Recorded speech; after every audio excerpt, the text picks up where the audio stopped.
Bloomberg. I'll talk about Mike Bloomberg. All right. Forget about it. Because he brings one thing to the table, a blank checkbook. So he can bring in $750 million to $1 billion. That's a lot. Look at the candidate, John McCain.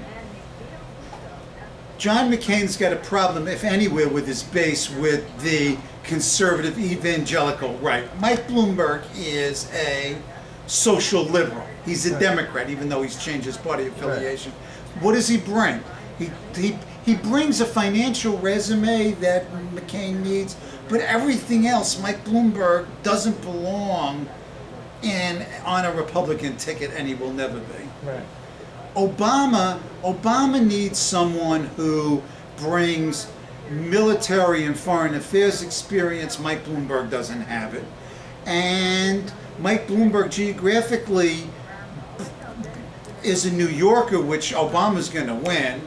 Back to McCain, he ain't going to win New York with Bloomberg on it or not. You know, it's one of these things. It's lame duck inoculation. It's interesting because of his checkbook, but it ain't going to happen. David Brooks today had a column saying that it's wiser to pick a vice president based on how they'll help you govern versus what they'll bring, because most voters aren't really swayed by that. Right.